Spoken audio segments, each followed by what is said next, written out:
à tous, moi c'est Olivier Dangis. Je travaille pour la société Icar. Icar, je ne vais pas le présenter trop. Si vous voulez avoir un peu plus d'informations, on a un stand ici sur le salon. Icar est actif dans la maintenance prévisionnelle, prédictive. Hein. Je sais qu'on a un peu discuté des terminologies tout à l'heure. Juste pour donner quelques mots-clés, vibration, thermographie, analyse d'huile, etc. Ça, c'est la maintenance prévisionnelle, notamment. Et actif également dans tout ce qui est fiabilité, ce qu'on appelle chez nous maintenance prescriptive. Alors effectivement, aujourd'hui, j'interviens aussi dans le cadre de la BEMAS. BEMAS étant l'association belge des maintenanciers, comportant 800 membres. Et on organise toute une série d'événements, de conférences, de webinaires, etc. Et c'est dans ce cadre-là que j'interviens ici. Je vais peut-être laisser Xavier l'occasion de se présenter. Merci, bonjour à tous. Donc moi je suis Xavier Hummel, je fais partie du cabinet de conseil Menovation, qui est une société qui aide les entreprises industrielles à professionnaliser et à transformer leur département maintenance. Donc moi je fais partie de l'AFIM en France. Je vous invite bien sûr à adhérer à l'AFIM. C'est une organisation qui défend les intérêts des maintenanciers, qui les met en réseau, qui promeut le métier. Donc c'est très important d'adhérer pour soutenir la filière. Et j'interviendrai donc avec Olivier dans le cadre de cette présentation. Je vais d'abord lui passer la parole et puis j'interviendrai ensuite. Merci beaucoup. Donc effectivement, je vais démarrer par une introduction en parlant en fait des défis que l'on a aujourd'hui dans la maintenance. J'imagine qu'on a en face de nous des personnes qui travaillent dans le secteur de la maintenance ou pas. Si vous n'en faites pas partie, bienvenue néanmoins. Et c'est vrai qu'aujourd'hui, les entreprises, les organisations doivent faire face à des défis qu'on a appelés ici nouveaux, mais ils ne sont pas nécessairement toujours nouveaux, des défis qui sont stratégiques, économiques et écologiques, ou bien alors de durabilité. On n'est plus là, aujourd'hui, dans les entreprises, en train de dire il faut produire au maximum au moindre coût. Il y a toute une série d'autres contraintes dont il faut tenir compte, dont les gens qui font de la production doivent tenir compte, mais également la maintenance doit tenir compte pour pouvoir réagir à ces nouveaux défis. Alors, quand je parle de nouveaux défis ou bien de défis des organisations, moi, je peux les classer notamment dans les défis économiques. Alors, j'ai repris ici un modèle qui est le modèle de Porter, qui date de 1979, mais il est toujours bien valable aujourd'hui. Ça veut dire quoi? Ça veut dire que toute organisation est toujours confrontée à ce que j'appelle à 5 intrants. Vous devez toujours faire face à vos concurrents. Ça, c'est quelque chose sur lequel vous devez réagir et vous devez toujours fournir le meilleur des produits. Mais vous avez toujours également la puissance de vos fournisseurs qui intervient dans votre jeu, dans votre organisation et donc notamment dans les coûts que vous avez à disposition pour pouvoir fabriquer. Vous avez la puissance des acheteurs, vous avez la menace des substituts. Est-ce qu'il n'y a pas sur le marché des substituts à votre produit, auquel cas vous allez devoir réagir pour pouvoir garder votre position concurrentielle? Et vous avez également la menace, c'est là au-dessus, des nouveaux entrants sur des marchés qui n'étaient pas présents au préalable. Donc ça a toujours existé, hein, ce modèle-là date de 1979, ça a toujours existé. Et pour faire face à ça, les organisations ont dû toujours s'adapter. Et quand je parle de la maintenance, des adaptations, c'est notamment l'organisation de la maintenance. Mettre en place des stratégies de maintenance. Est-ce qu'on va travailler sur du préventif? Est-ce qu'on va travailler sur du correctif, du palliatif? Est-ce qu'on va mettre en place du prévisionnel? Est-ce qu'on va mettre en place ce que j'appelle moi du proactif? Ou est-ce que ma stratégie de maintenance va être de mettre en place un bon équilibre, un bon mix entre toutes ces stratégies de maintenance-là? On parle également des organisations pour pouvoir réagir à ces forces externes-là du marché, ont dû mettre en place des méthodologies de type TPM, de type Six Sigma, de type Lean, etc. etc. Aujourd'hui, c'est vrai que les entreprises, elles réagissent dans ce qu'on appelle le domaine du 4.0. 4.0 veut tout dire et veut rien dire, hein. Entre nous, il faut bien définir ça. Et à la limite, chacun a sa propre définition du moment qu'elle est mise en place, qu'elle est bien définie. Au moins, on va pouvoir répondre à certaines contraintes liées à ça. Mais c'est vrai que dans les entreprises, à l'heure actuelle, il y a un paquet de données. Il y a énormément de données. Jusqu'il y a une dizaine d'années, ces données-là n'étaient pas toujours exploitées. On parle de données process, hein, toutes les données qui vous permettent de piloter votre process. On parle également de données de maintenance. Et ces données de maintenance-là, elles sont notamment liées à la maintenance prévisionnelle, mais les données process peuvent vous servir aussi pour faire de la maintenance. Alors, on a souvent tendance à opposer le département de production du département de maintenance, aujourd'hui, plus que jamais, par le biais de la donnée, on va pouvoir réconcilier ces deux départements-là, parce que l'objectif, c'est de quoi? C'est de maintenir au mieux et de produire au mieux. Donc, via les données, on peut y arriver.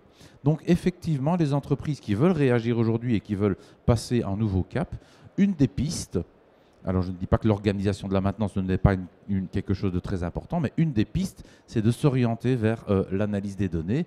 Et parmi les données, il y a également l'analyse, en anglais on appelle ça des KPI ou bien des indicateurs de performance. Et en anglais aussi, on parle de OII. En français, on va parler de taux de rendement synthétique ou de taux de rendement global, etc.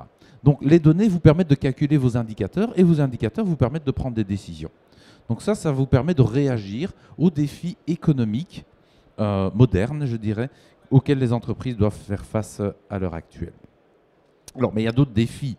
Et ici, j'ai repris 17 défis que les Nations Unies ont émis en 2021 lors de la COP 21, c'est les défis liés au développement durable. Les entreprises aujourd'hui doivent faire face à tout ce qui est empreinte carbone, à tout ce qui est climat, à tout ce qui est diversité, inclusion, bien-être au travail, égalité des sexes, respect de l'environnement aussi bien en mer que sur la terre, etc. Donc tout ça, ce sont des contraintes que vous allez devoir intégrer dans vos stratégies. Les stratégies du passé, c'était de produire au moindre coût. Aujourd'hui, les stratégies, ça reste de produire au moindre coût si vous voulez rester compétitif, mais il faut intégrer toutes ces valeurs-là. Et ces valeurs-là, elles sont édictées notamment par les Nations Unies. Et on parle de plus en plus dans ce cadre-là de l'économie circulaire. Alors je ne vais pas vous relire la définition, mais globalement, l'économie circulaire, je pense que vous savez globalement de quoi il en retourne. L'idée, c'est de pouvoir faire en sorte que vous avez votre produit qui ait la plus longue durabilité, vos lignes de fabrication qui aient la plus longue durabilité, et que votre maintenance, vos actes de maintenance soient des actes de maintenance durables. Notamment, c'est un des exemples qui intervient dans l'économie circulaire. Donc, on parle ici de gestion de l'obsolescence, et c'est de plus en plus, moi j'entends parler de ça dans les entreprises, qu'il va falloir gérer l'obsolescence de mes lignes de fabrication, de mes produits, etc. On voit de plus en plus aussi des produits qui sont recyclés dans les chaînes de fabrication. Ça veut dire qu'il faut peut-être revoir les chaînes logistiques, il faut revoir les chaînes d'approvisionnement, il faut revoir éventuellement les lignes de fabrication qui tiennent compte de ces nouveaux produits dont j'ai besoin pour pouvoir fabriquer. J'ai deux exemples ici, de plus en plus, on voit, et Volvo est très fort là-dedans, des sièges de véhicules qui sont en matériaux recyclés. C'est clair qu'on introduit des nouveaux éléments dans vos lignes de fabrication qui vont devoir être gérés à la fois au niveau de la ligne et donc on va devoir faire la maintenance de ligne. Également, on voit de plus en plus, et ça devient commun maintenant, tout ce qui est matériaux recyclés dans tout ce qui est cosmétique, voire fabrication de mise en bouteille par exemple. Il n'y a plus aucune bouteille aujourd'hui sur le marché, bouteille en plastique, qui n'est pas une bouteille 100% recyclée, excepté, parfois vous avez des petites écritures, excepté le bouchon. Parfois, le bouchon n'est pas encore en matériaux recyclés. Tout ça, ça fait partie de l'économie circulaire, ça fait partie de la durabilité, mais ça veut dire aussi que les organisations doivent réagir par rapport à ça, parce que ce sont des nouveaux produits qui sont mis en place au sein des entreprises avec des contraintes de production et des contraintes de maintenance. Donc, il faut tenir compte de ça.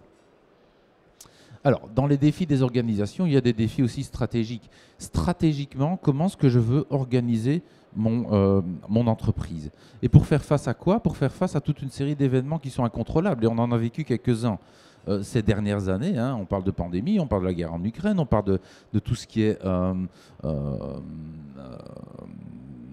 pénurie de composants, voire même après la période Covid, des fortes demandes. Comment les entreprises s'adaptent-elles par rapport à tout ça? Comment est-ce que la maintenance s'adapte-t-elle à tout ça? On entend beaucoup parler, ce sera un des sujets dont on parlera lors du forum de la maintenance le 27 avril, si je me souviens bien, de la BEMAS en Belgique. On parle d'un sujet qui est la mise sous cocon des entreprises. Tenant compte de la pénurie des composants, tenant compte éventuellement d'une forte inflation, des entreprises stratégiquement décident de se mettre sous cocon, de s'arrêter. Comment est-ce que la maintenance réagit par rapport à tout ça? La maintenance a des activités en production, la maintenance a des activités à l'arrêt. Et je fais le comparatif avec le domaine sucrier. Les sucriers sont très forts là-dedans. Ils ont des périodes de fabrication qui sont très intenses entre globalement le mois de septembre et le mois de janvier.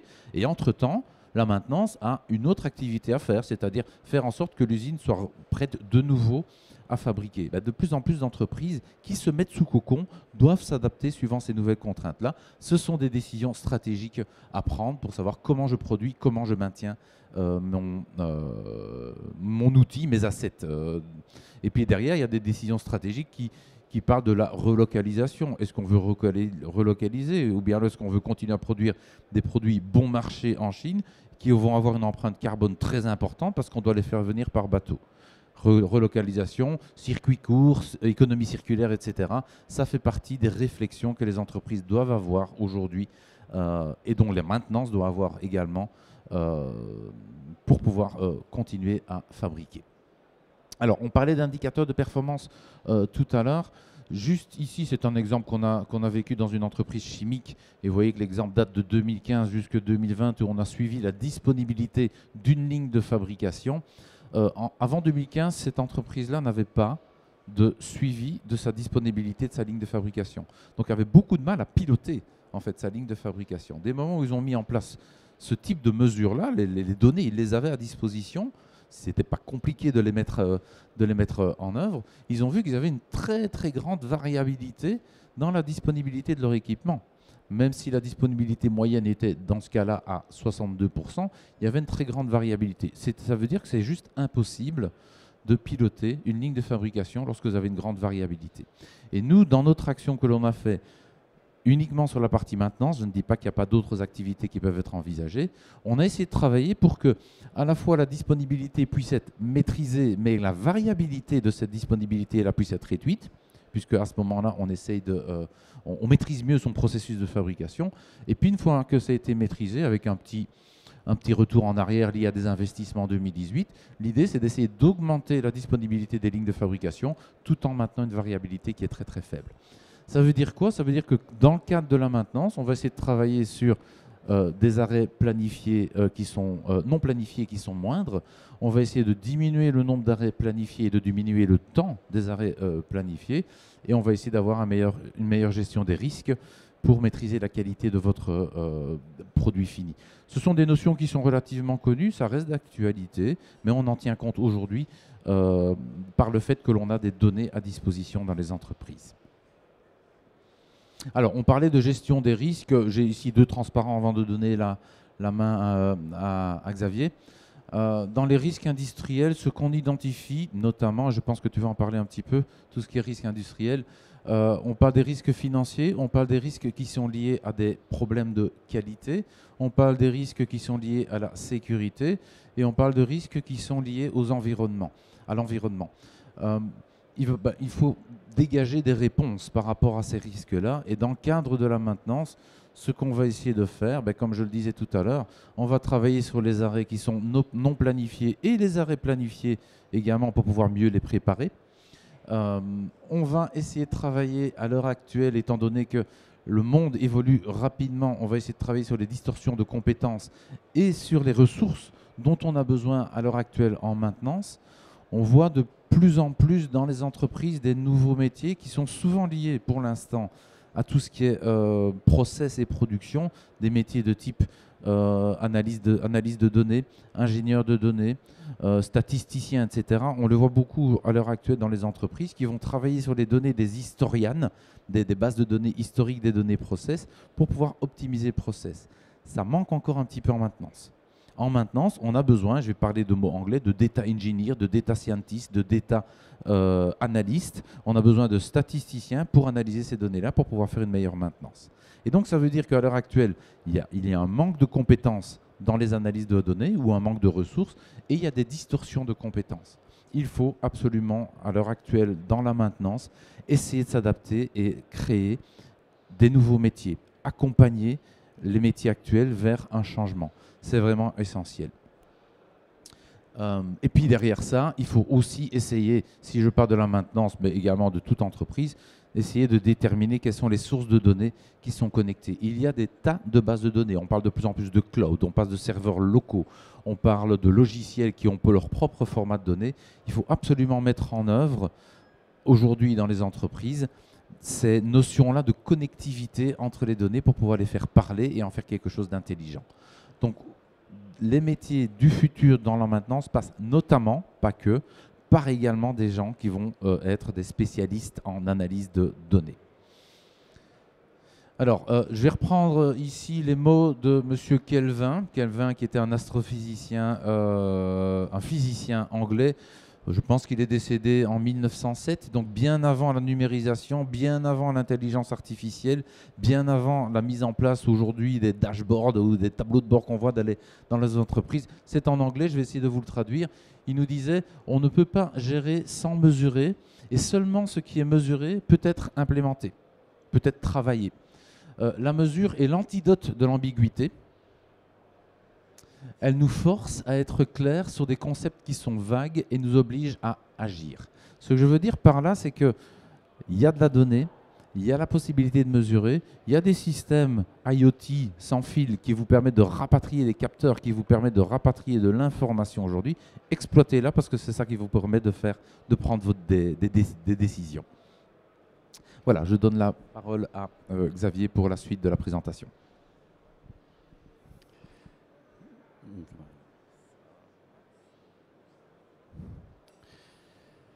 Merci.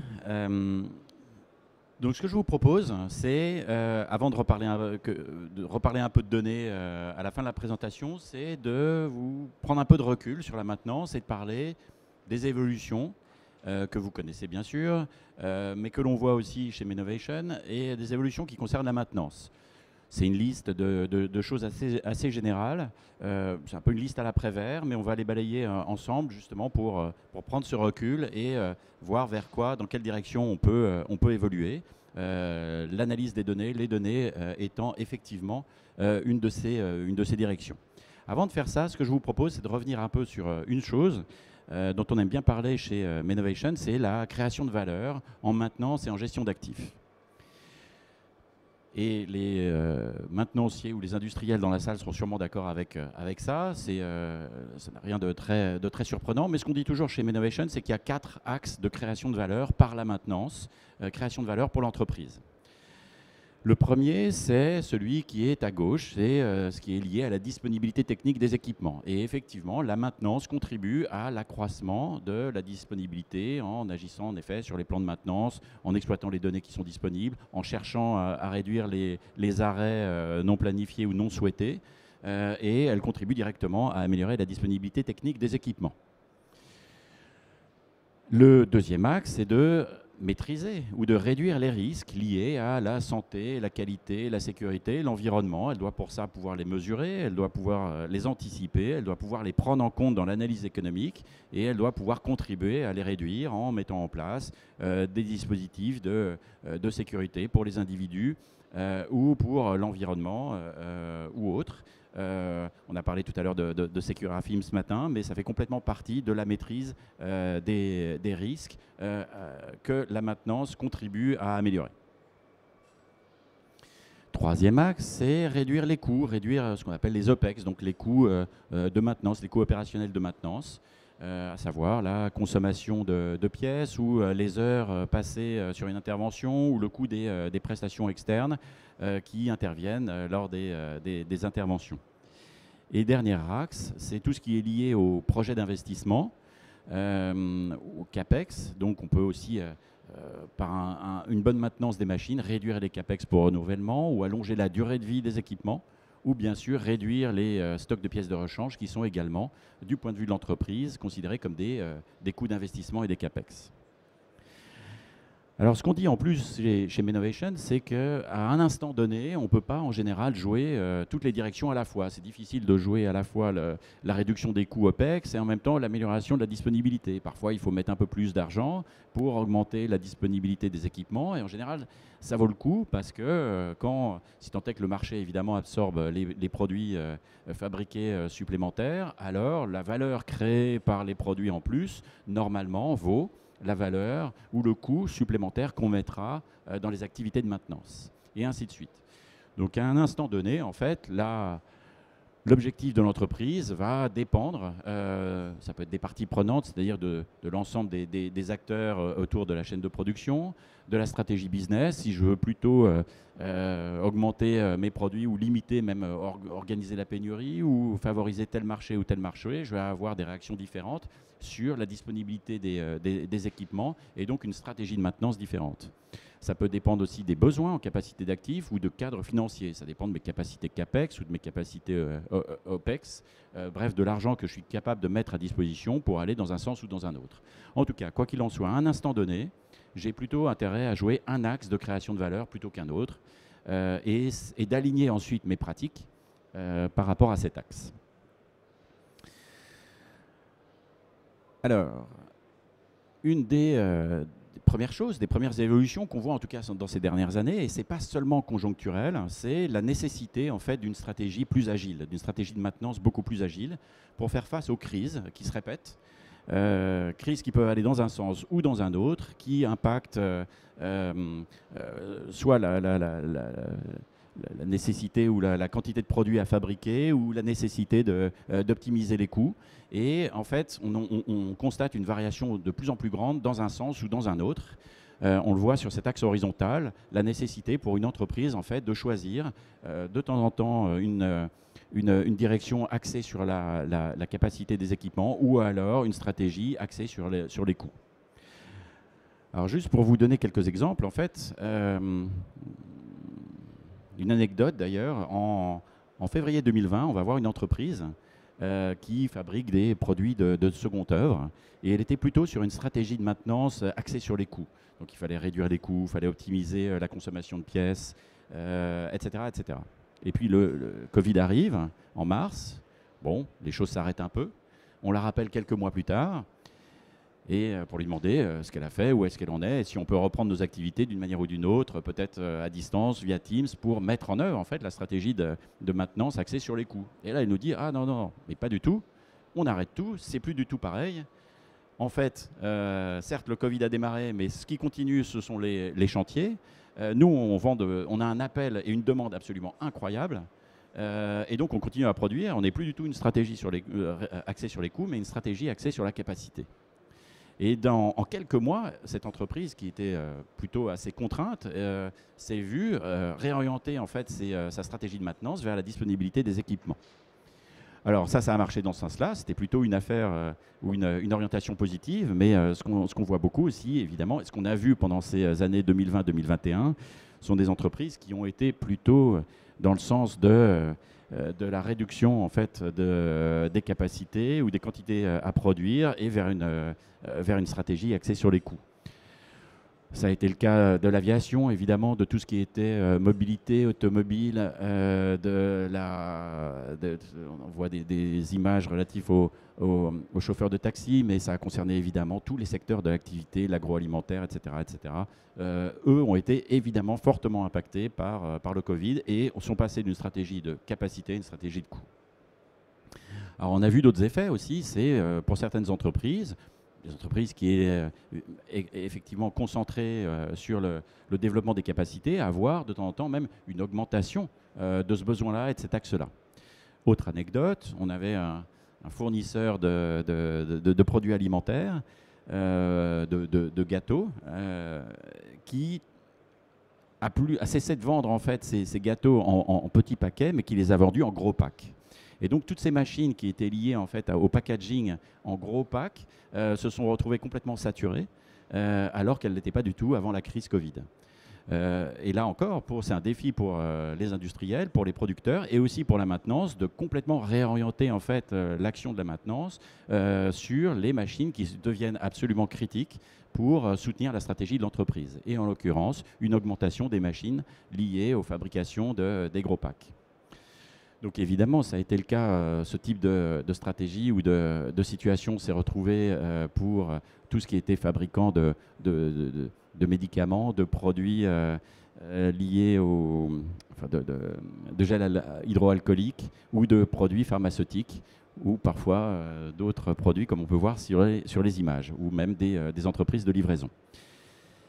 Donc ce qui est important de retenir, c'est qu'en fait, ces éléments de crise, elles ont complètement réorienté la focalisation en fait, des entreprises vers une stratégie de maintenance qui pouvait être tout à fait différente de celle qui était avant. Et on voit ce type de situation se répéter de plus en plus et la nécessité en fait, d'une agilité des entreprises à réorienter leur stratégie de maintenance. Et concrètement, ça veut dire, pour des plans de maintenance, ne plus avoir des plans de maintenance qui sont les mêmes pendant des années et des années, mais être en mesure de les répéter ou de les réviser rapidement, de les réorienter vers les coûts ou vers la disponibilité, vers telle machine ou telle autre, selon la situation. Alors, sur l'axe vertical, deuxième évolution, on voit évidemment deux choses qui sont liées, mais pas complètement connectées comme l'axe précédent. La première chose, c'est évidemment une évolution de la réglementation. Il y a de plus en plus de réglementation environnementale, réglementation comme ci, réglementation comme ça, et les entreprises doivent les prendre en compte pour rester, évidemment, pouvoir continuer à accéder à certains marchés.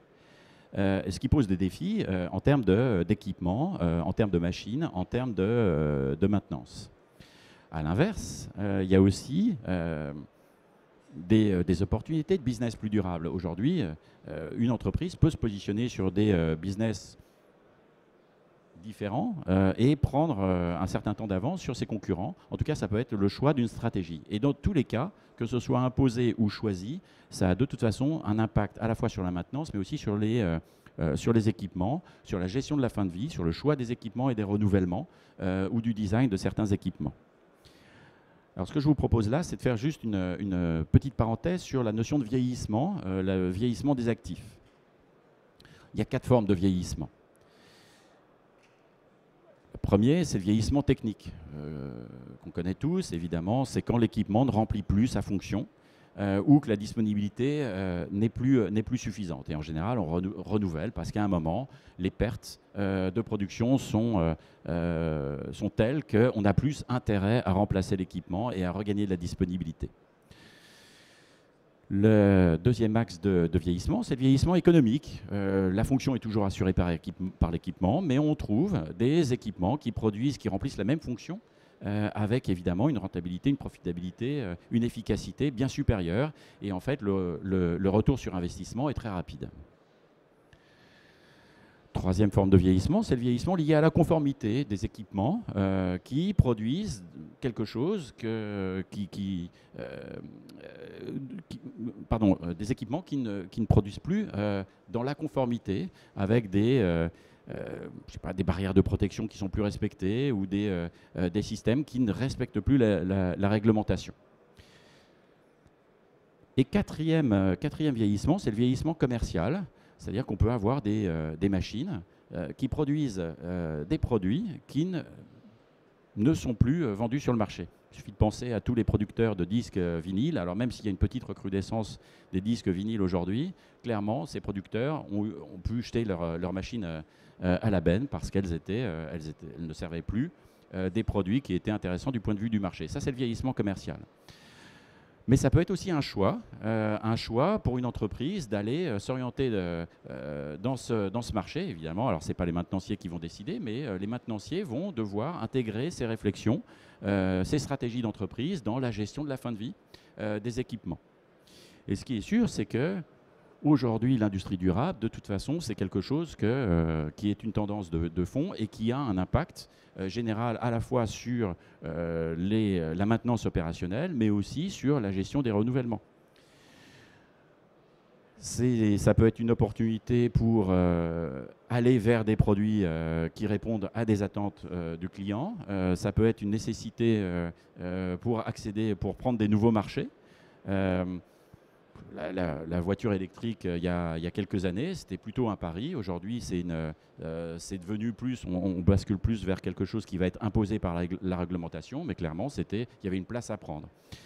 Et donc, c'était à la fois une production différente et une maintenance différente.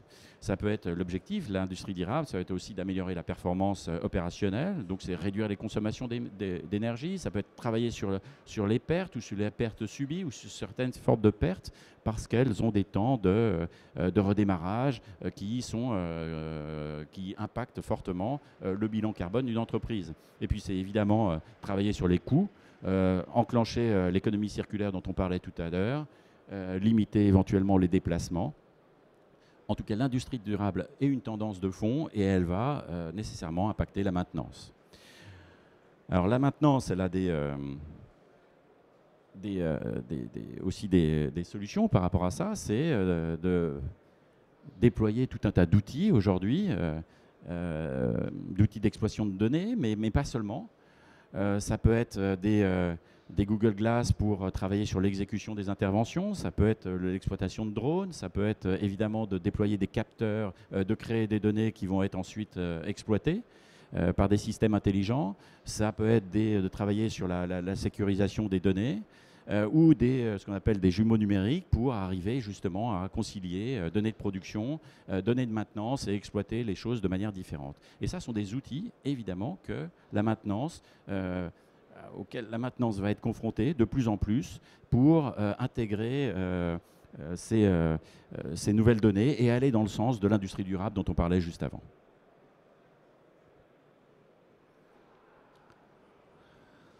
Alors un autre élément d'évolution, c'est l'intégration des outils de GMAO avec tout un tas d'autres outils et d'autres applications.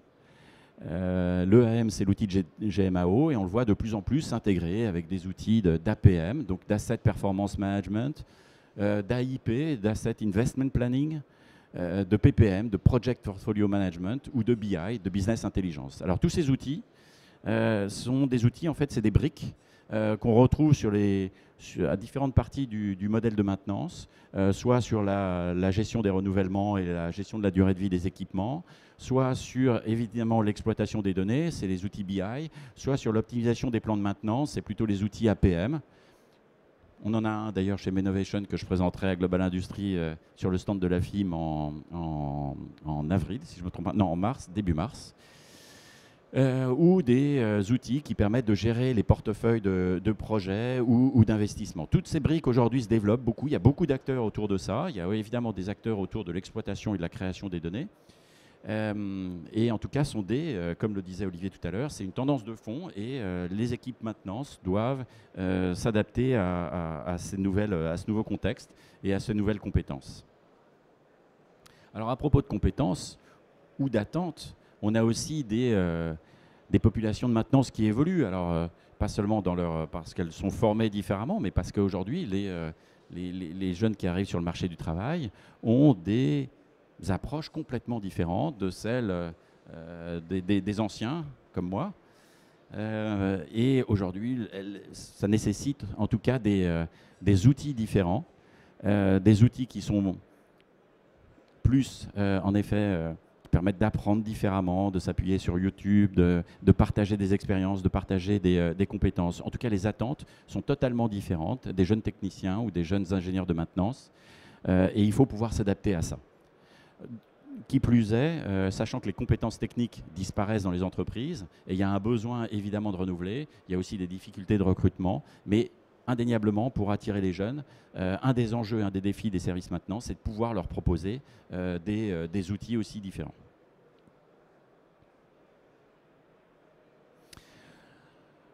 Alors une chose qui y répond, c'est par exemple des outils de GMAO qui sont intégrés avec des notions de réseau social, où en effet on peut favoriser le partage. Alors j'en ai un qui s'appelle Mobility Work, qui a été constitué comme ça, et qui est centré sur l'exécution, en fait l'exécution du job, et qui permet à un individu d'aller accéder très facilement à une information sur un même type d'équipement au sein de son entreprise, au sein du même site, voire au sein d'autres sites, voire encore plus loin, au sein d'entreprises qui ont adhéré à la même plateforme en fait, de partage des connaissances. Et l'outil est construit non pas comme un outil, un ERP un peu difficile à exploiter, plutôt top-down, mais comme un outil centré sur l'utilisateur et qui répond aux défis d'apprentissage dont je parlais juste avant. Quoi qu'il en soit, et j'ai fini ici ma présentation, donc pour résumer, quelques grandes tendances: de l'agilité, de la réglementation, du choix d'aller vers certains marchés et donc d'adapter aussi les machines pour répondre à ces marchés, des outils qui se développent, des briques applicatives qui se connectent, des attentes des jeunes techniciens qui sont différentes de celles des plus anciens, et évidemment des outils qui s'adaptent à tout ça, et des données qui arrivent et qui sont exploitables. Je vais repasser la main à Olivier. Merci beaucoup. Donc voilà, je voudrais clôturer en fait cette présentation-ci en vous parlant de deux axes d'action, parce qu'il faut à un moment donné, il faut qu'on agisse. Outre toutes les réflexions et les stratégies qu'on doit mettre en place sur les transformations de la maintenance qui sont encore nécessaires, on voit encore beaucoup trop de départements de maintenance qui sont à la traîne en termes d'organisation et donc de transformation. Si on se focalise sur l'aspect données, on peut retrouver à la fois pour des notions de maintenance prévisionnelle / prédictive ou bien des notions de maintenance prescriptive où l'idée c'est d'améliorer, et plutôt là on est dans le cadre de la mesure, on retrouve les mêmes concepts. Les informations / les données sont à disposition. Il faut les collecter, il faut les connecter entre elles, il faut les gérer, les analyser. Et derrière ça, il faut prendre des décisions sur base de tableaux de bord. C'est très à la mode, les tableaux de bord aujourd'hui. Tout le monde veut avoir son tableau de bord. Il faut encore mettre de la pertinence dans les tableaux de bord. Donc derrière ça, il faut pouvoir ramener de l'information qui va être exploitable et pertinente pour pouvoir prendre des décisions, parce que c'est ça l'important. Prendre des décisions ou en tout cas réfléchir aux causes possibles de défaillance. Donc deux actions en maintenance sont nécessaires. Et lorsque on parle de maintenance prédictive, une des idées, c'est de se dire tous les objets connectés que vous avez, quelles que soient les marques que vous utilisez, on peut en citer des grandes quantités, l'objectif c'est de ramener ça au sein d'une même base de données, au sein d'une même plateforme. Et pour pouvoir y arriver, il faut écrire des ponts. Il faut faire des ponts. Soit vous faites des ponts au niveau software, via ce qu'on appelle des API, soit vous faites des ponts au niveau hardware via des protocoles de communication de type Modbus TCP/IP, de type OPC-UA par exemple, et des choses pareilles. Mais en tout cas, il faut toujours réfléchir, lorsque vous mettez en place des systèmes de mesure, il faut toujours réfléchir à ce que ces systèmes-là soient suffisamment ouverts pour pouvoir communiquer vers l'extérieur. Et la communication vers l'extérieur, c'est communiquer par exemple avec de l'OSIsoft PI, c'est typiquement des bases de données qu'on appelle des historians, des historisations de données, souvent de process.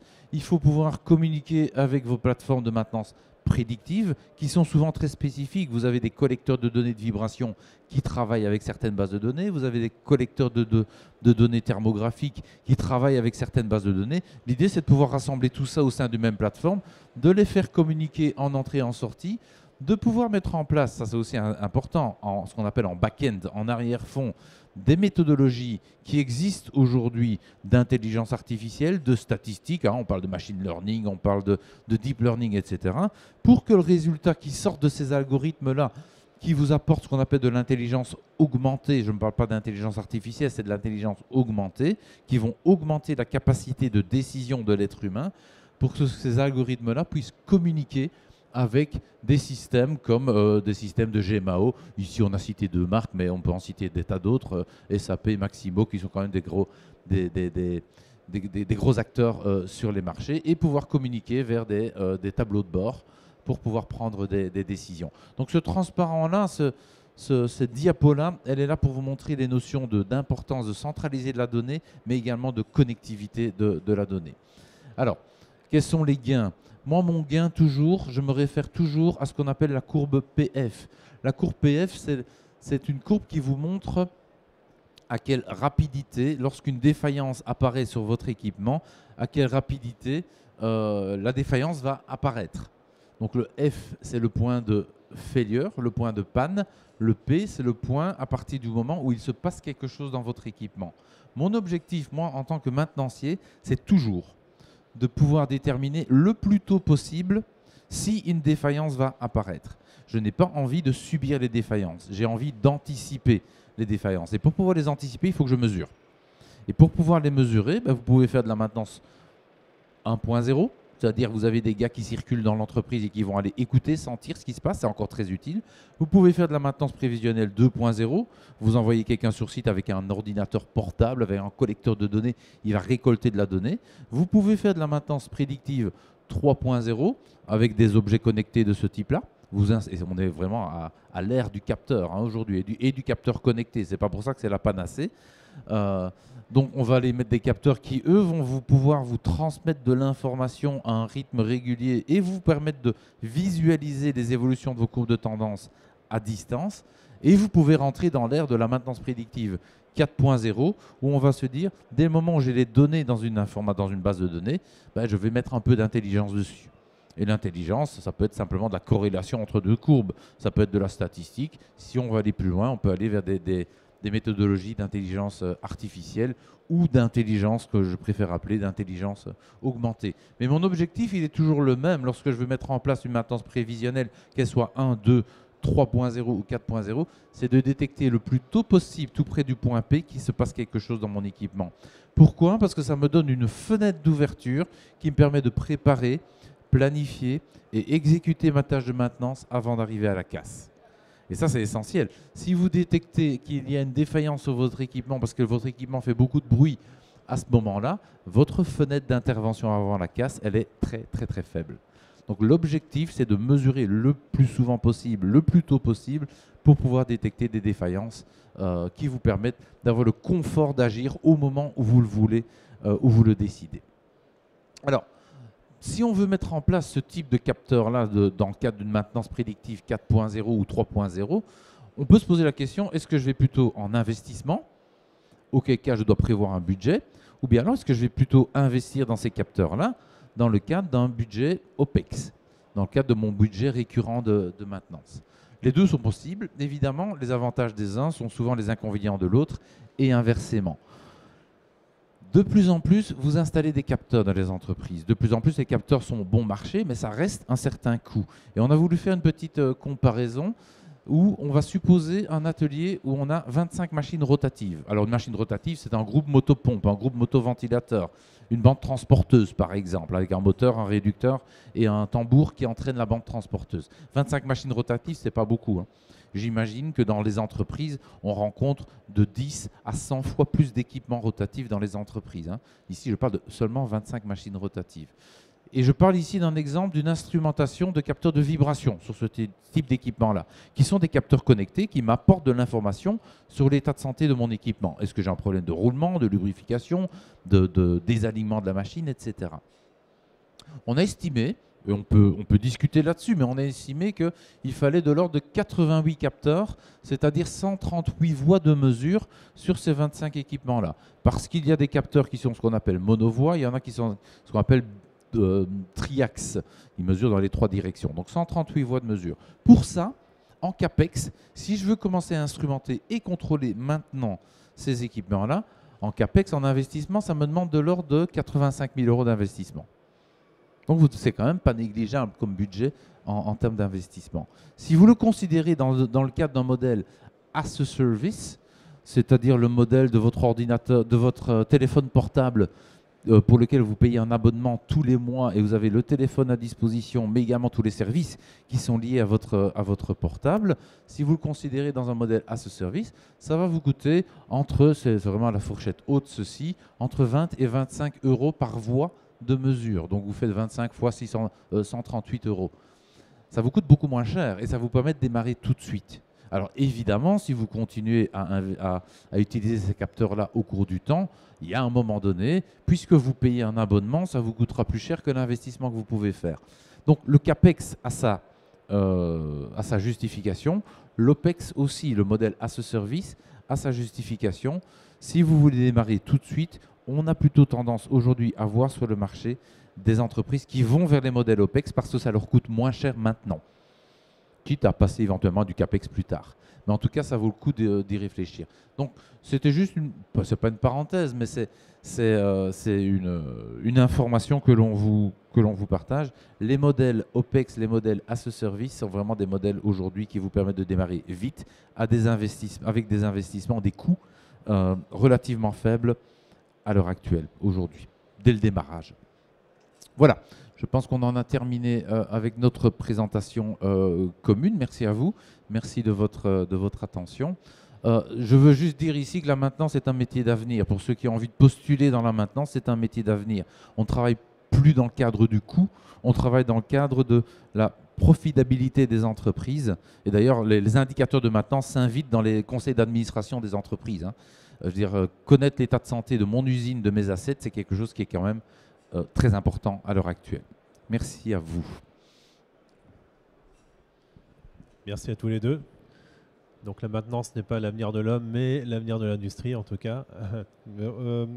Merci beaucoup pour votre présentation commune. Je rappelle aussi que dans le cadre de vos associations respectives, l'AFIM, tout d'abord en mars, début mars, le forum de la maintenance qui aura lieu sur le Salon Global Industrie, début mars à Lyon.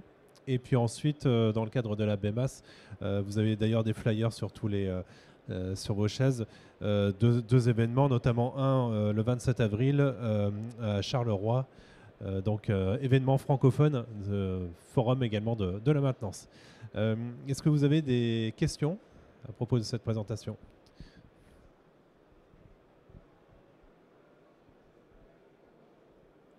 La première.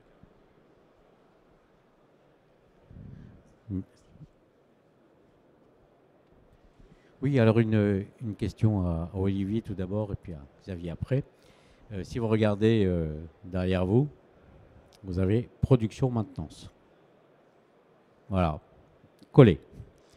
Et donc j'aurais bien aimé avoir votre retour d'expérience sur cette collaboration, production-maintenance, et surtout ce que vous venez de dire, c'est-à-dire que la maintenance apparaît dans les indicateurs des comités de direction. Voilà, j'aurais bien aimé un retour d'expérience, si vous voulez bien.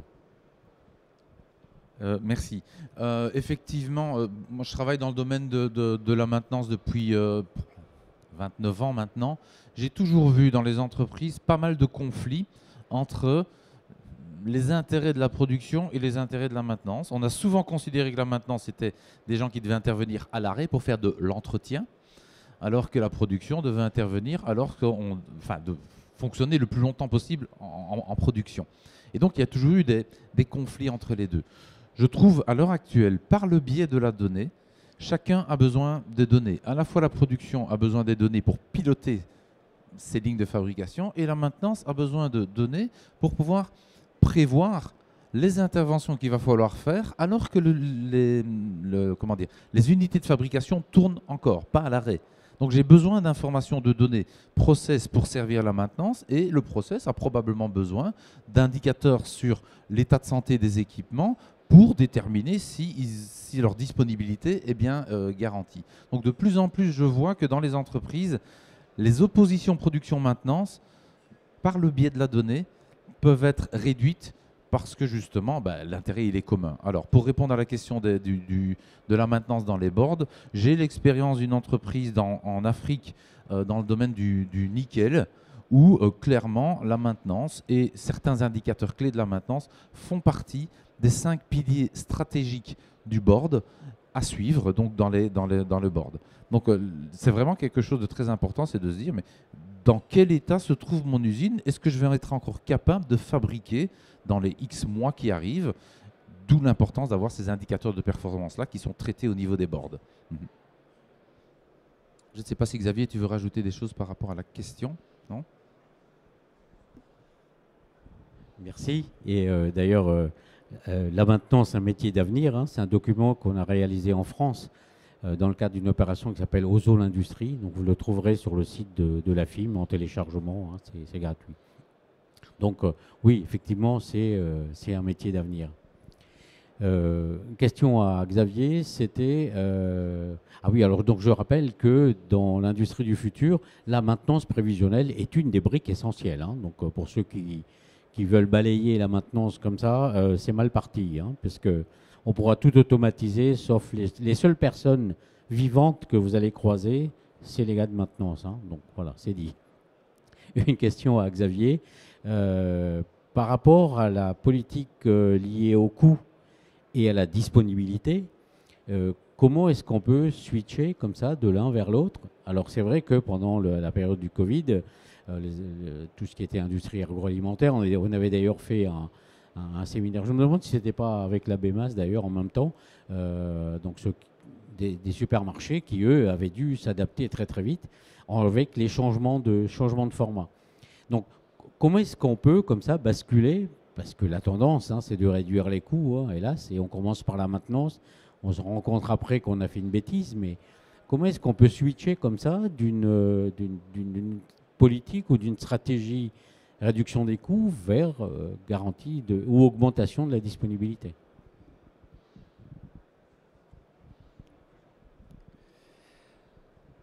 Ouais, alors concrètement, c'est le défi des équipes maintenance. Elles vont, évidemment, il faut regarder la situation par équipement. Il y a des équipements qui, si on va vers la disponibilité, qui peuvent être un peu plus critiques, et il va falloir travailler sur cela. Si on va vers les coûts, alors dans ce cas-là, il va falloir regarder les coûts de maintenance et regarder là où on dépense et essayer de réduire les coûts là où on dépense le plus.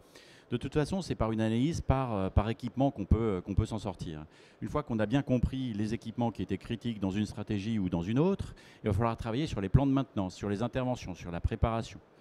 Et ça, évidemment, c'est le boulot des équipes maintenant. C'est aussi le boulot des fiabilistes qui vont regarder concrètement s'ils peuvent adapter le plan de maintenance préventive, s'ils peuvent peut-être internaliser un certain nombre de choses s'il faut réduire les coûts, ou consommer différemment, consommer moins, revoir les politiques achats. Et si on va vers la disponibilité, à l'inverse, comment on peut focaliser l'attention, les interventions sur les équipements les plus critiques, comment on peut sécuriser en fait les équipements les plus critiques en peut-être en repoussant certaines interventions sur des équipements moins critiques, ou en tout cas en étant concentré sur ce qui joue vraiment sur la disponibilité. Tout ça vient d'une bonne compréhension évidemment de ces équipements, des temps d'arrêt sur les équipements, ça c'est l'idéal, d'avoir une mesure en effet de l'OE ou du TRS par équipement, c'est ce qui permet de bien cibler son action, et évidemment à l'inverse, des coûts, savoir ce qu'on dépense par équipement, ça c'est l'idéal, comme ça on peut agir le plus vite possible dans un sens ou dans un autre. Donc, tout ça est très compliqué parce qu'il faut évidemment avoir ces données par équipement, ce qui est toujours très difficile à reconstituer. Il faut déjà des OT, des work orders, enregistrés évidemment au bon niveau de l'arborescence, des heures bien imputées, des pièces bien affectées. Et en fait, c'est ces données de base. Alors, on parle beaucoup de maintenance prévisionnelle et d'arriver à créer des algorithmes assez développés en exploitant des données. Mais en fait, la donnée de base, elle vient de l'ordre de travail. Et cet ordre de travail, s'il est bien saisi, s'il est bien imputé, s'il est bien affecté, il contient déjà une richesse colossale et qui permet effectivement à une entreprise d'aller dans un sens ou dans un autre. Donc la donnée de base, ça reste quand même celle-là. Et on voit beaucoup d'entreprises d'ailleurs qui vont vers du prévisionnel et qui n'ont pas ces données de base. Et on le regrette beaucoup. Alors il faut pouvoir les reconstituer. En tout cas, il ne faut pas jeter la proie pour l'ombre ou prendre je sais pas, la crémière sans le beurre, mais il faut s'assurer en tout cas de respecter les choses dans le bon ordre. Et l'ordre de travail, le work order est fondamental.